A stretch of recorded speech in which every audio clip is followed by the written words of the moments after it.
Somebody once told me the world is gonna roll me. Did you know that Shrek actually shoots beams from his eyes like Superman? Or have any idea about the connection between the name Shrek and the world's best sausages? Hey folks, the original story of Shrek is very, very different from the saga we know from the DreamWorks movies. For instance, in the original story of the big green monster, he was actually just a freeloader living off his parents and got kicked out of the house because even as an adult, he didn't want to work. Can you believe it? Sounds just like my brother-in-law. That's just one of the many things that are completely different in the true story of Shrek. There's a lot of cool stuff, but also many strange and dark aspects that were left out of the Green Monster movies. And we're about to tell you all about these differences and curiosities right now. And don't worry, they're gonna love you too. Yeah, right. Somehow I don't think I'll be welcome at the country club. You know what? Many people don't realize that the Shrek saga is older than we think. The movie released in 2001 was such an instant and massive success that DreamWorks keeps making films about the good-hearted ogre to this day, with Shrek 5 in production and maybe coming out later this year. Just to give you an idea, the first film alone made over $400 million in profit for DreamWorks. Man, that's enough to fill Scrooge McDuck's entire swimming pool with coins. The truth is, the story of the most beloved green ogre in cinemas began in 1990 when the writer and cartoonist William Steig wrote the book called Shrek. It tells the story of the ogre in a quite different way from what we see in the movie. And the funny thing is how William came up with the story and the name Shrek, because let's be honest, I don't know anyone who had ever heard the name Shrek at least once in their life before the super fun movie about the ogre and his chatty donkey sidekick. The creator of the book, William, was born in the United States, but his family originated from both Poland and Germany, where some of the world's best sausages are made. To name his new children's book about the story of a very ugly and green guy, he decided to turn to the language of his ancestors. The name Shrek actually comes from an ancient Germanic language and simply means fear or terror.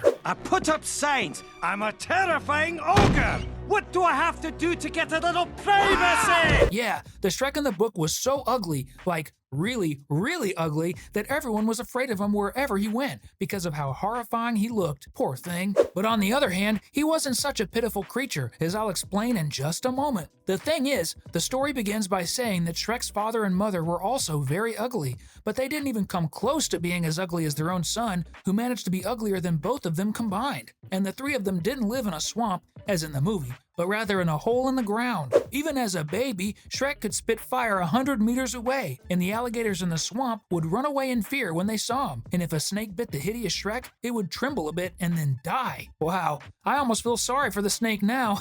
We'll still tell you about Shrek's superpowers that go beyond his extreme ugliness, but to know that you love the green monster as much as we do, comment #Shrek down below. Continuing the story, the original Shrek was so lazy, like incredibly lazy, that one day his father and mother literally kicked him out of the house. After all, he was already an adult and needed to start living his life with his ugliness far away from them. But the funniest part and worst part of it all is that Shrek himself didn't care about anything.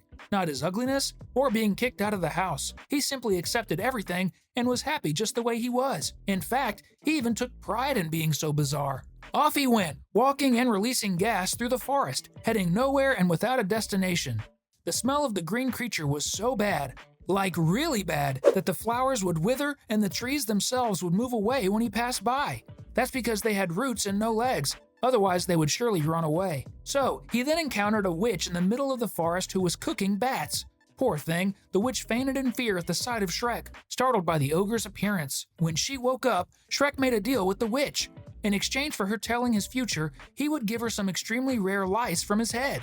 She told him that he would ride a donkey, face a knight, and then marry a princess even uglier than him. When he heard the word princess, he became so happy that he immediately continued on his way, eager to find his future love as soon as possible. On his journey, he encountered a countryman, and with the beams shot from his eyes, he warmed up a piece of chicken, which was the man's lunch, ate it, and went on his way. After that, he did a bunch of things, like eating lightning and having nightmares with beautiful happy children singing around him. He even fought a terrible dragon and gave it a beating, leaving the poor dragon unconscious. It was quite a fight between the dragon and Shrek, even though the green monster didn't even break a sweat, to be honest. When he finally found the donkey, the same one that inspired the donkey in the movie, as it also talked, but much less than the animated version, the poor animal had to carry the green and smelly monster on its way back to the castle where his beloved was.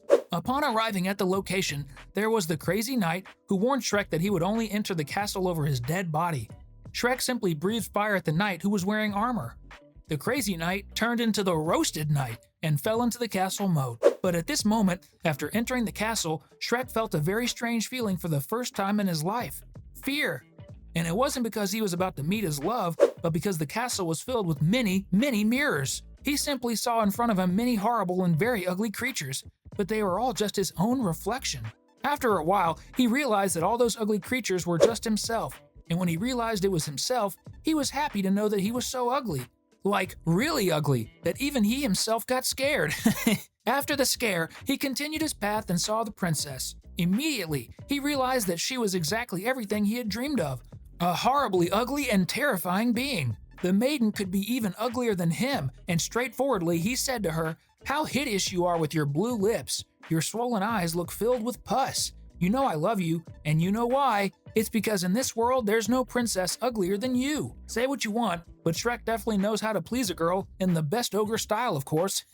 I saw this flower and thought of you because it's pretty and, well, I don't really like it, but I thought you might like it because you're pretty. She couldn't resist the charms of this big monster. Shrek took a bite on her nose, and she pinched him back, and then they embraced passionately. And so they got married and lived horribly ever after, scaring all those unlucky enough to encounter them.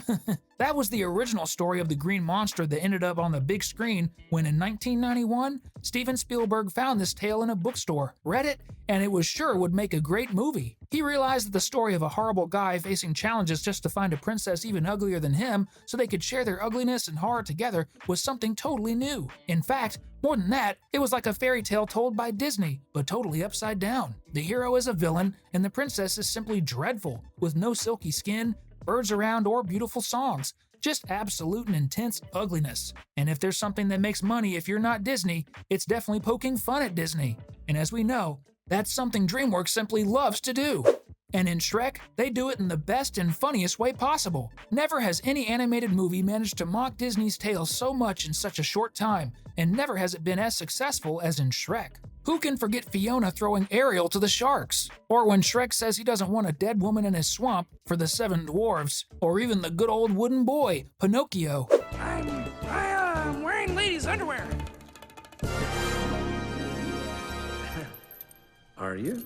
In short, Shrek is the most perfect sea of satire and jokes ever made up to this day. And without it, we wouldn't have the Puss in Boots movies either. So all that's left is for us to thank DreamWorks for taking this outrageous and dreadful tale of the green vagabond who spits fire and shoots beams from his eyes and turning it into one of the best animation sagas of all time. That's the true story of Shrek. Comment down below what you thought of this completely anti-fairy tale story. And let us know in the comments which cartoon or movie you'd like to see on here. And don't forget to give a like and subscribe to the channel. Until next time, bye-bye!